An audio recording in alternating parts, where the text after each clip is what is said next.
Breaking tonight, 2 Canadians confirmed dead as Israeli airstrikes pound Lebanon. Chaos and fear as Israel's rockets targeting militants slam into neighborhoods. Oh, the worst thing. I'm very worried about them.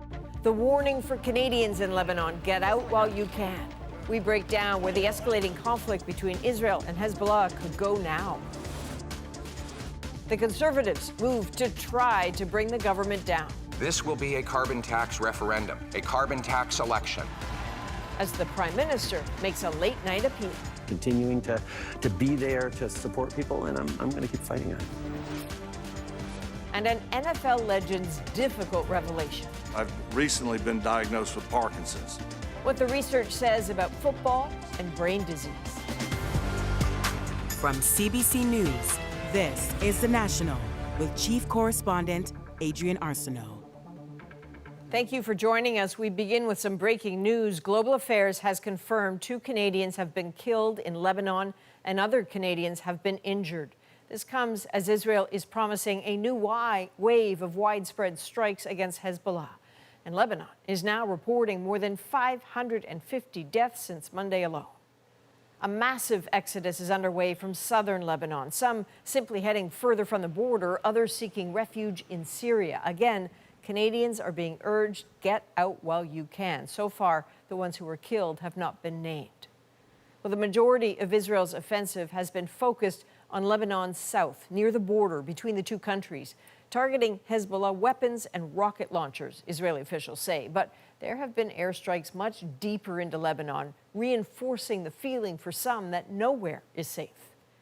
Katie Simpson now on the calls for calm and why neither side appears poised to heed them. Across the rugged terrain of southern Lebanon, Israeli airstrikes continue with intensity. There were hits in residential neighborhoods too. A man stands in the rubble, giving a sense of the scale of the damage. And then in the suburbs of Beirut, a low-rise apartment building is struck. Lebanese officials say 6 were killed in this attack. Israel says among the dead, Hezbollah's commander of rockets and missiles. We strive for the operation to be as short as possible, this IDF spokesman says. That is why we're striking with huge power, but Israel is also prepared for it to take time. Civilians are caught in the middle. Lebanon says nearly 500,000 people have been displaced by the violence. Its health ministry says kids and innocent bystanders are injured. More than 50 children have been killed. Aid is now flooding into makeshift shelters where families are taking temporary refuge and children sleep when and where they can. It has caused anxiety for the kids, says this grandmother. If they hear a door slam, they go crazy. Grown-ups and children alike are exhausted and stressed, she says. In northern Israel, there is anxiety too. Air raid sirens send the civilians who haven't already fled into shelters. The IDF has largely stopped the surge of Hezbollah rockets, though not all of them. A vehicle dashcam captures the moment one of those rockets explodes across an Israeli highway. Israeli officials report 6 people have been injured in the north. Far from the fighting, the U.S. president used his final UN address to plead with all sides to embrace the Gaza peace plan he presented months ago, hoping that will bring stability to the region. Now is the time for the parties to finalize its terms. Members of the White House are now reportedly, privately acknowledging it's looking extremely difficult to reach a ceasefire before Joe Biden's term is up. Katie Simpson, CBC News, Washington.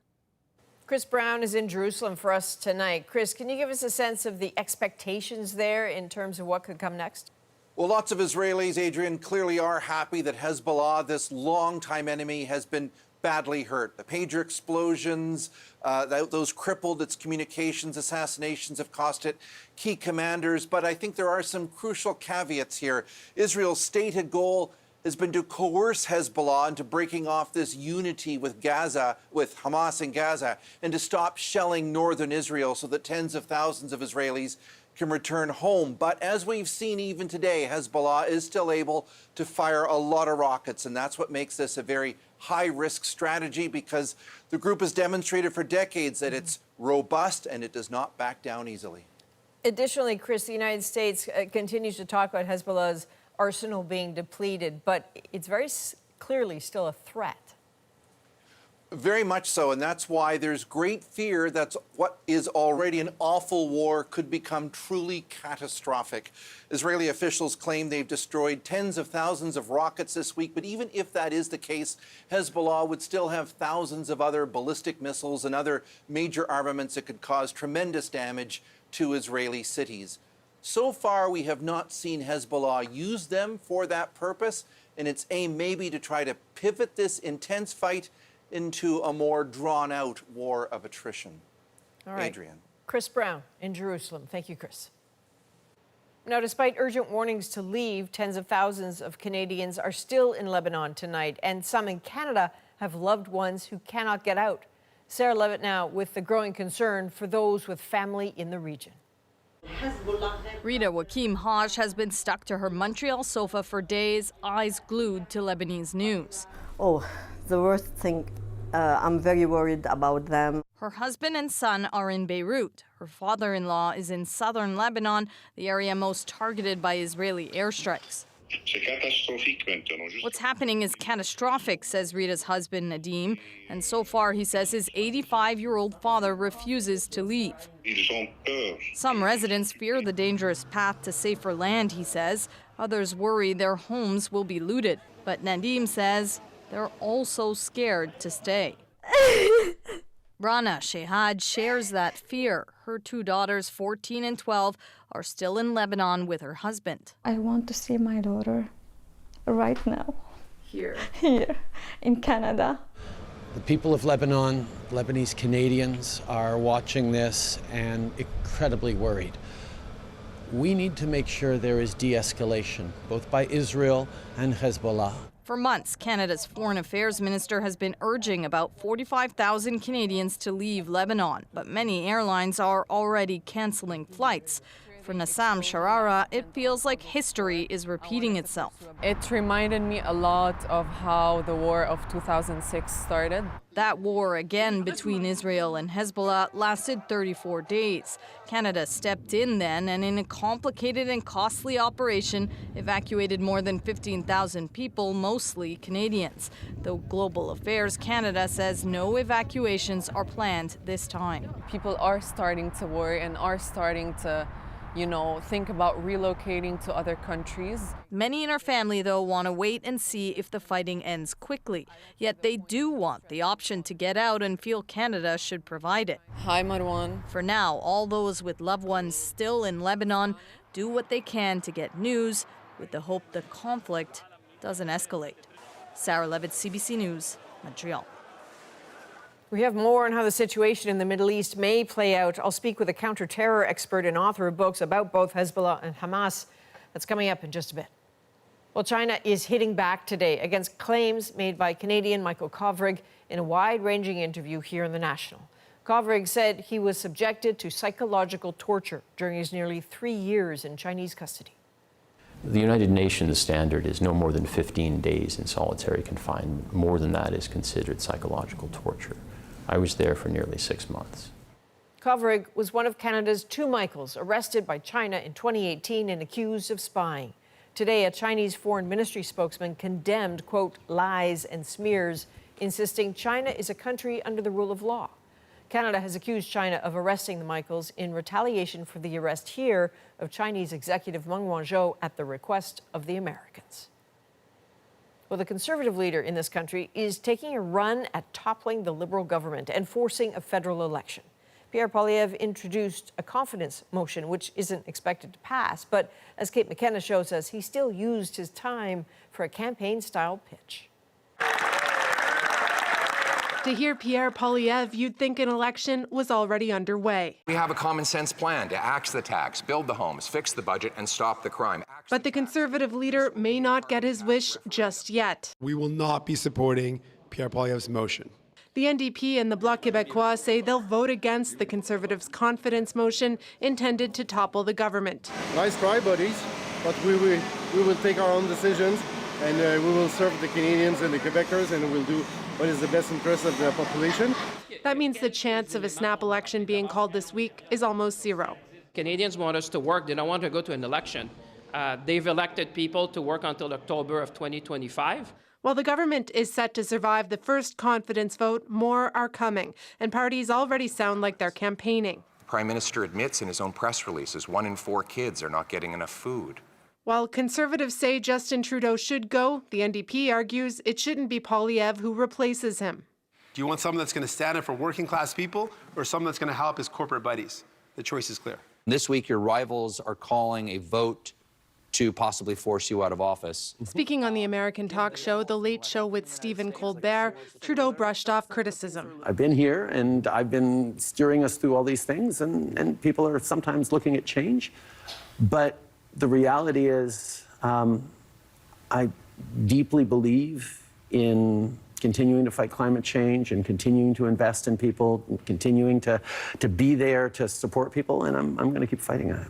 This confidence motion is set to be defeated on Wednesday, but Conservatives are already planning to introduce another one on Thursday, meaning another chance for parties to decide whether this government stands or falls. Kate McKenna, CBC News, Ottawa. In Northern Ontario, the woman who accused former Hedley frontman Jacob Hoggard of sexual assault told her story today in court. She testified in explicit detail about an encounter 8 years ago, one that she says was not consensual. Thomas Degg takes us through the testimony. In June 2016, Jacob Hoggard and his band Hedley had just performed in the town of Kirkland Lake in northeastern Ontario. In the crowd was a 19-year-old woman who'd seen the group once before. Now Crown prosecutors say what happened the following morning in Hoggard's motel room is at the center of his sexual assault trial. In court Tuesday, the woman, whose identity is covered by a publication ban, spoke slowly, gripping a stress ball as she recounted taking a selfie with the singer at an outdoor after-party. "I trusted him. I found him pleasant," she said from the witness box. "I tried to arrange a ride home, but then Jacob told me to just stay and that we'll play some music and have a casual conversation." But later, inside that motel room, the Crown alleges Hoggard choked, slapped, and penetrated her, called the woman a pig, and urinated on her. In the courtroom, the prosecutor told the jury the complainant did not want or consent to what Hoggard did to her. The accused sat listening silently, watching the witness and sometimes taking notes. Each juror was asked if they had previously heard of sexual misconduct allegations surrounding the now 40-year-old singer. The judge is going to give legal instructions to the jury that they shouldn't consider anything they've heard outside of the courtroom that hasn't been presented as evidence. Hoggard's defense team acknowledges a sexual encounter occurred, but the jury's been told what's at issue here is the woman's consent. On Wednesday, she's expected to continue testifying about what she says happened. Hoggard has pleaded not guilty to 1 count of sexual assault. Thomas Dagg, CBC News, Toronto. Health Canada has approved the latest vaccine from Pfizer targeting the newest variant of COVID-19. It's the 3rd vaccine approved and will be available this fall. Last week, both Moderna and Novavax were given the green light. Pfizer and Moderna are approved for adults and children over 6 months. Novavax is for anyone 12 years and up. Hundreds of workers at Vancouver grain terminals are on strike tonight. The terminals, vital for exports of canola and other crops, have now ground to a halt right in the middle of harvest season. Belle Puri shows us the impact. Shortly after dawn, movement of grain at 6 main West Coast terminals stopped. But we didn't take this decision lightly. About 600 workers who move grain from trains to ships are on strike at the height of the harvest season. The farmers are our brothers. They're the people who supply us the product that we ship, we clean. So we're very cognizant of how it impacts them. The dispute is expected to have a devastating effect on grain farmers. We can't sell the product. The crop stays in our bins. If we have cash flow needs, well, those aren't really being met. According to an industry group, 100,000 metric tons of grain are exported from Vancouver per day. Every day the terminals are closed is a $35 million loss. We had a dual rail work stoppage about a month ago where all grain products were delayed and stopped on our rail network. Now we're following up with another work stoppage and strike. Adding to the urgency, China is considering tariffs on Canadian canola that could halt shipments. We're really trying to execute on those vessels right now to try and get them there, as many of them as possible before that decision comes down. Negotiations in this labor dispute have been on and off since November. The main sticking points are wages, pensions, and overtime averaging. The two sides have agreed to resume negotiations with federal mediators. I met with both parties in this dispute yesterday. I told them in no uncertain terms that it was time to get back to bargaining, get back to the table. For now, Vancouver's port is working to keep general supply chains moving. Ships heading to Vancouver have been told to slow down and adjust arrival times to prevent congestion. But farmers say a quick settlement can't come soon enough. Belle Puri, CBC News, Vancouver. Cineplex is vowing to appeal after being slapped with a record fine for adding hidden fees to some ticket prices. Anis Haidari explains what the decision could mean for other companies. Movie theater giant Cineplex is facing a record fine of nearly $39 million. The company found guilty by a tribunal of misleading customers by hiding a $1.50 fee when buying tickets online. The case covered purchases in late 2022 and all of 2023. I had no idea there was extra fees. If I knew ahead of time, I would have been buying my movie tickets in person a long time ago. I prefer a more transparent option, right? To just show me the price up front. I think a penalty is a good thing. I think it's a good shot across the bow of anybody thinking that might be a fun move to try on their customers some other time. That penalty is over what's often called drip pricing, or junk fees, where a surprise charge shows up before you can complete your purchase. Competition experts say punishing companies that use them is smart. What this allows for is a more level playing field with companies that were being forthright with their pricing. Cineplex wouldn't agree to an interview, but in a statement said, "We are shocked and disagree with the decision and will appeal to the federal court." Appeal or not, this win could lead the Competition Bureau to take on other junk fees. For sure, I think it will, if anything, it'll invigorate further their desire to have, increased enforcement and penalties in this area. But that may not stop companies from charging you those fees. Canadian law only bans hiding them, and low competition means low incentive to cut prices. I think across areas like airlines, like banking, we need to change the underlying competitive structure that allows companies to get away with charging the fees in the first place. As for Cineplex, don't expect any refunds. This legal fine does not go to consumers. And the movie giant is not getting rid of the fee. Anis Haidari, CBC News, Calgary. A legendary NFL quarterback revealed today he is facing a difficult illness. I've recently been diagnosed with Parkinson's. How his long football career could have put him at a greater risk. Next. Plus, as birds begin their fall migration, many won't make it. This is a very simple, inexpensive, easy thing that we can do. The push to save them by changing how we build. And later, a public art display connects people and neighborhoods.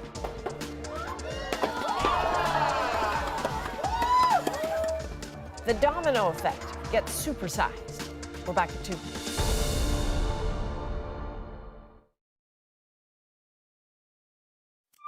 We always say, hide from the wind, run from the water.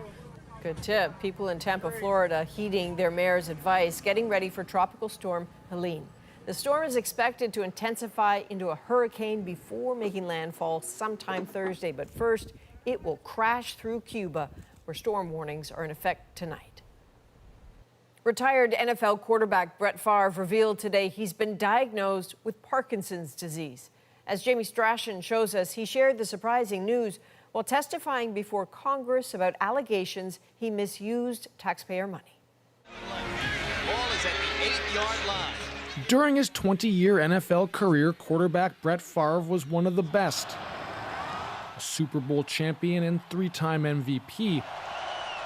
But it came at a price to his body and his brain. When you have ringing of the ears, seeing stars, that's a concussion. And if that is a concussion, I've had hundreds, probably thousands throughout my career. You'll understand. Now, a new revelation. I've recently been diagnosed with Parkinson's. This stunning announcement made during a U.S. congressional hearing. Favre's been accused of redirecting public money intended for Mississippi families in need to his own business and personal ventures. He has denied wrongdoing and has not been charged. Sadly, I also lost an investment in a company that I believed was developing a breakthrough concussion drug. So that's Parkinson's, a brain disorder that causes unintended or uncontrollable movements, can't definitively be linked to football, but a growing body of research suggests it's possible. We also found that playing football was associated with increased odds for having a diagnosis of Parkinson's. A recent Boston University study found that playing football for a long time increased the odds of developing Parkinson's by 61%, compared to those with long-term participation in non-contact sports. Experts acknowledge things are being done to mitigate risk, less contact in practice, rules designed to better protect players, especially quarterbacks, but it is a violent game. Sometimes I see kids and families and people where it's like, well, this is not your career, right? This is a fun game, but now you've been out with a concussion for over a year. Is this really what you want to go back to? For Favre, the answer was always yes. What have I done to myself? And now he may be paying the price. Jamie Strachan, CBC News, Toronto. Collisions with windows are estimated to kill tens of millions of birds every year across Canada. I know there's killing in nature, but this is very preventable. The push to make our buildings more bird safe. Plus, as the conflict between Israel and Hezbollah boils over, we ask an expert why now and where it could all be going. And later, a complicated fight over land claims. We have trespassers on their lands here. The tense dispute and threats of violence in a Saskatchewan community. The National breaks down the stories shaping our world. Next.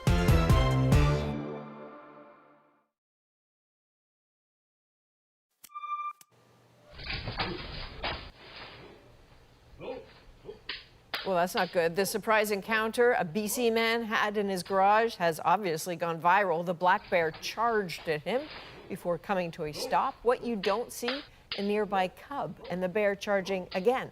The man appeared calm as he made noise while backing away, getting in his vehicle, and then honking, ultimately scaring away the animals. Well, it's bird migration season and flocks are heading south for the winter, but every year, tens of millions of birds die from collisions with windows in Canada. As Ben Shingler shows us, cities are looking for new solutions to this long-standing problem. Doris Potter loves bird watching on her walks around Montreal. This is a little bird that I look forward to seeing every spring. And it's one of the few warblers that stays here all summer, breeds here. But on those walks, she also kept coming across dead birds outside her local library. They had crashed into a glass railing and fallen to the ground. I know there's killing in nature, but this is very preventable, and it's just very sad. It happens in cities everywhere. Environment Canada says that every year, as many as 42 million birds die flying into windows. Potter reached out to her Montreal borough's mayor. I don't have a magic wand that would make every building change across the board, but this is the first step. He helped usher in a bylaw for new and renovated multi-unit buildings made with 50% glass. This building will be the first to comply. They will need to reduce the reflectivity of the glass surface by using a special treatment and make clear glass more visible. We have to start someplace, and if we can improve upon it over time, we will. At this time of year, bird collisions ramp up as birds make their way south. This one might be hard to see, but it looks like a jack-o'-lantern. Brendan Samuels studies ways to prevent bird-window collisions. It adds a visual signal like, hey, birds, you can't fly through here, and you don't actually have to muck up the glass. If we're thinking about climate change and biodiversity and taking care of the environment, this is a very simple, inexpensive, easy thing that we can do. While more than 24 municipalities, including Toronto, have made changes, this environmental advocate says there's more to do. Almost every glass window can serve as a threat, whether or not you've experienced a collision there or not. In Saint Laurent, the glass railings at the library haven't yet been fixed. Doris is hoping they will be soon. Ben Schingler, CBC News, Montreal. Now it's time to dig deeper into the stories shaping our world. A bitter battle for control of the land on a Saskatchewan First Nation. There's only one way that anybody will ever take my lands, and that's over my dead body. What's at stake inside a divided community? But first, the world gets closer to the edge of its seat as Israeli strikes into Lebanon kill hundreds after months of Hezbollah attacks in northern Israel. In a region deeply pulsing with threats, new fear comes from the unknown. Just how far might things escalate? Matthew Levitt is a counter-terror expert who has written extensively about Hamas, Hezbollah, the entire region. Matthew, thank you for joining us. We are approaching the one-year anniversary of Hamas's attack, of Israel's war with Hamas in Gaza. Obviously, that's not over. So why Israel's urgent and huge focus on the second northern front in Hezbollah?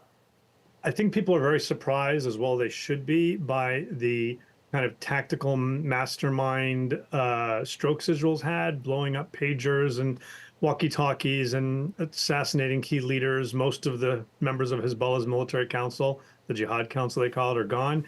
But no one should be surprised that we are where we are, because for months, not weeks, but for months, the Israelis have said, we need to enable the 60,000 plus Israelis who've been displaced from their homes in northern Israel because of near daily shelling by Hezbollah to go home. And if the U.S.-led diplomatic effort to get that done succeeds, great. And if not, they said, then we're going to have to do what we have to do to reclaim that territory and enable our people to go home. But at this point, which feels very dangerous, I suppose how Hezbollah responds will end up being a mixture of capability and will. And I'm trying to read what your sense is of what it can do now, or will do now. You're absolutely right. What comes next is going to be based on what Hezbollah does.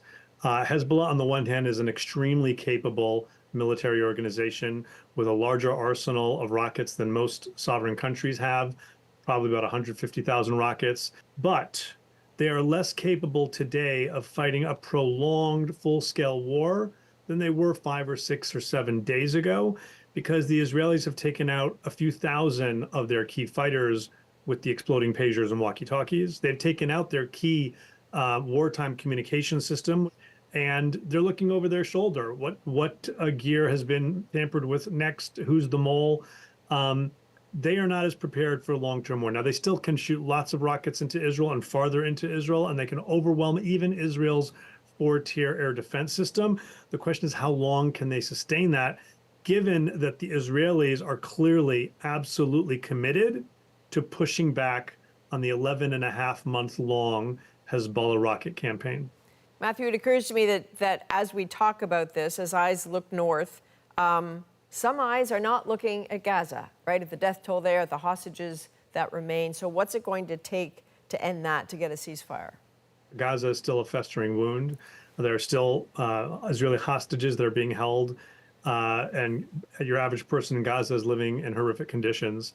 We need to find a way to bring that to a close, have a new government structure there that does not include Hamas. The easiest way that the conflict in the north ends is if there is a ceasefire in the south. That is not likely right now.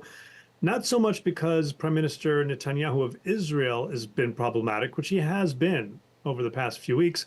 My understanding from U.S. officials is that the big impediment right now is that Hamas has moved the goalposts and is demanding much more senior, much more dangerous Hamas personnel with more blood on their hands be released in the first round under the ceasefire, probably anticipating that there would not be a second round, and that's the reason that we haven't seen a ceasefire. That would solve things not only for Gaza, but the head of Hezbollah, Hassan Nasrallah, has said that Hezbollah won't stop shooting rockets into Israel until there's a ceasefire.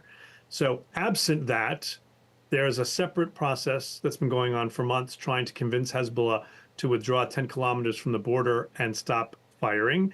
If that doesn't happen, the Israelis, I think, have made it very clear they will force the matter and secure the ability for their citizens to go home. All right, Matthew Levitt, I know we'll be talking again. Thank you very much. Thanks for having me. Coming up, a dispute over land in Saskatchewan and those caught in the middle. All they could tell me is our lane, our lane, our lane. Jeff Leo investigates a community on edge. That is next in the breakdown.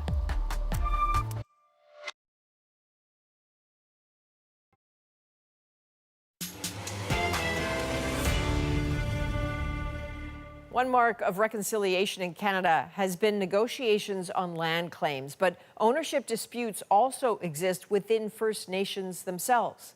Jeff Leo looks at one in Saskatchewan where a fundamental question lies in the balance. Just whose land is it? We have trespassers on their lands here. A land dispute on the Piapot First Nation in Saskatchewan has escalated into threats and confrontations. She drove right in front of the sprayer, and our guy on the sprayer, he could not stop, so he went into her. Non-Indigenous tenant farmers are caught in the middle as a divided community grapples for control of the land. Chief and Council have had threats, many threats, violent threats. For decades, a few dozen band members have been renting out land that's owned by the whole community and pocketing millions in profit. Just a handful of people are benefiting from the lands when it should be the whole nation. My family is 100 members. None of us, except for one sister, has land. Well over $60 million in that 30 years. Lost opportunity. Now leadership is cracking down and some band members are pushing back. This is very dangerous. I think we better get out of here before somebody gets hurt. At the center of it all, a man who agreed to meet with us in this little shack, Roland Crow. Do I look like I'm a dangerous guy? Huh? Answer me honestly.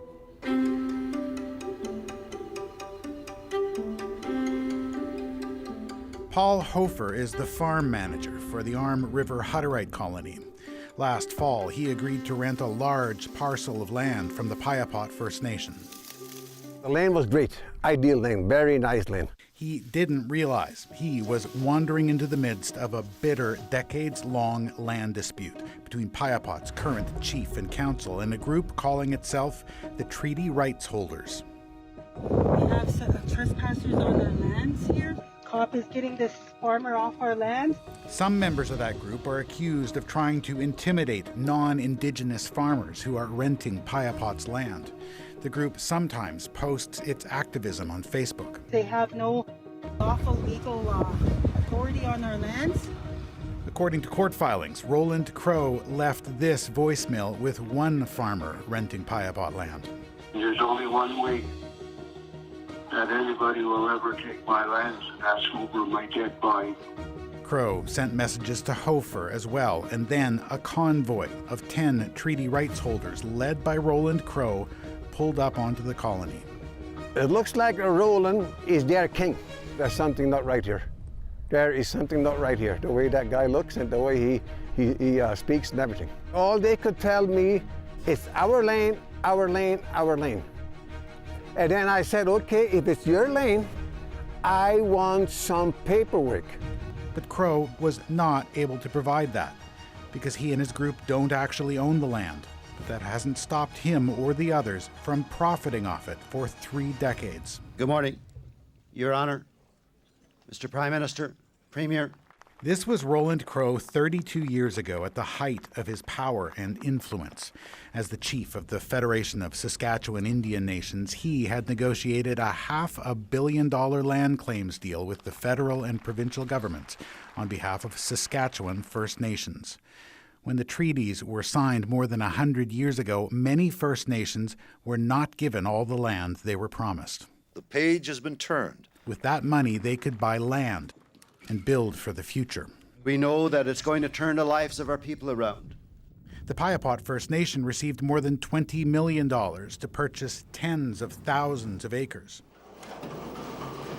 After losing re-election as chief of the Federation, Crow was elected Piapot's chief. He claimed a large chunk of that community's newly acquired land for himself. He rented it out to farmers and kept the revenue. This arrangement, renting land you don't own, is called a Bakshi agreement, and it's legally invalid. As chief, Crow began to hand out land to other band members, too. My theory is if you show initiative and you're trying to do something, I think you do everything within your power, which I did, to give those people a chance at life. In 2005, a CBC TV documentary focused on the anger that was beginning to boil over in the community. That's not benefiting the whole band. That's benefiting that family and that family only. Basically, leadership raped the people. They raped their own people. In the 20 years since, band members have continued these Bakshi arrangements. People in this community have tried unsuccessfully to stop them. Every time it was attempted, then some of the handful of landowners would get reelected and put an end to it. And that's why it's never moved forward. That's a familiar story to Cadmus Delorme. It's one of the most uncomfortable conversations in almost any First Nation. When he was elected chief of the Cowessess First Nation in 2016, much of its land was controlled by just a handful of men. One of them was Delorme's own dad. A non-Indigenous farmer used to come into my late father's house in the spring and fall, and they would have tea, break some bannock my mom made, and a little envelope would be shared. Delorme and his council decided it was time to end this practice. The dispute ended up in court, but eventually they got it done. We found a situation and corrected it. Now we have a new compass for the next 50 years to be the biggest farmers in southern Saskatchewan, because we have a real understanding now of how we could utilize our lands collectively. In 2020, Piapot's new council decided to follow their lead. We decided at the table the best thing was to bring this revenue back to the band for all the people. They hired Deverell Crow to manage the band's lands. Now we know we're starting to gain some intelligence about what's happening on our lands. She learned that 40,000 acres of Piapot's land was controlled by just 45 band members. That's fewer than 2% of Piapot's 2,700 members. The First Nation also missed out on years of per-acre payments from Ottawa. So this is money that was promised to First Nations that managed their own lands. But because of these Bakshi arrangements, Piapot didn't qualify. Well over $60 million in that 30 years. Lost. Lost opportunity. And not only, lost opportunity, but the wealth that could have been generated from those opportunities is also gone. Land valued at $60 an acre was being rented out for much less. I found some folks that were leasing the land $5, $10, and folks thought that that was a good price that they were getting. She signed new agreements with farmers at market value. Thank you. Thank you very much. But on Piapot, there was almost immediate pushback. Chief and council have had threats, many threats, violent threats, slander on all of us. I've even had to move my family for safety reasons. Paul Hofer says his workers were out spraying in May when some of Roland Crow's group showed up. She drove right crazy enough right beside the sprayer, and all of a sudden she would duck in front of the sprayer, and our guy on the sprayer, he could not stop, so he went into her. Roland Crow and others from his group were criminally charged with mischief for illegally blocking the Hutterites' access to the land. A judge ordered the group to stop physically interfering with, threatening, or intimidating those trying to farm the land. The boys felt this is very dangerous. For safety, we better completely get out. I didn't want our mine workers to be carried out on a stretcher. We asked for an interview with Crow, and he invited us to this shack, where he and the other treaty rights holders were waiting. The group included Crow's right-hand man, Claude Friday. He has been charged with confining one farmer and assaulting another. All of Canada and the United States is our traditional land, buddy. You know that, and I know that. But Roland Crow was clearly the man in charge, and he had no apologies for any decisions he's made about the land. What's the reason for giving the land to individual families? I'm only going to tell you this once. Self-sufficiency, so we don't have to beg on anybody's door to look after our families. Simple as that, Jeff. Can I get that through? Mm-hmm. Yes or no? And for those criticizing him, he has this message. You know where the ones that are want equal share now? You knew where they were? They were drunker than hell on drugs. He says he's earned the land that he has controlled for decades. According to band records, that's at least 2,240 acres, worth $3 million. I own it, Jeff. They don't own my land. Crow turns the tables on Piapot's chief and council, accusing them of corruption, pointing out that they pay themselves up to $330,000 a year. And they're telling me to share. I would share the income off my land anytime, if things were fair and just. Crow dismisses the allegations of intimidation or threats. Do I look like I'm a dangerous guy? Huh? Answer me honestly. Chief Mark Fox says despite all the conflict, the rental revenue is now flowing into band coffers. We're helping our elders out. We're helping our youth out. We're helping our housing program out. We got allocated 5 homes. We're going to build 8 homes. 3 extra homes. Why? Because we got land revenue coming. Former Cowessess chief Cadmus Delorme says First Nations communities have to tackle this problem head on. We have our own reconciliation we have to address. This isn't a Western Canadian issue. This is an Indigenous to Indigenous issue. And, as Indigenous people, we are going to address it. It has to happen because it's foundational to us moving forward. So Cadmus Delorme, who we just heard from, told me that this is a widespread problem here in Saskatchewan. He says most First Nations in this province are facing a similar situation to Piapot, although he says it's probably not as extreme in most cases. Jeff, any idea of how many communities are actually trying to fix this now? So it is difficult to know from a scan of court cases in the province. I have seen a number that have gone through the courts, have been reviewed by the courts. But as I was chatting with Cadmus Delorme today, who's a pretty connected guy, he's been hearing from a lot of people, seeing a lot of chatter on social media. Chiefs and other Indigenous leaders are paying attention to this story, intrigued by what Piapot's doing, and are considering following in that community's example. All right, thank you, Jeff. That's Jeff Leo in Regina tonight. Up next, jumbo-sized dominoes topple through Toronto. It's great to listen, and you could hear the crowd as it came along. The 8,000-piece installation in our moment.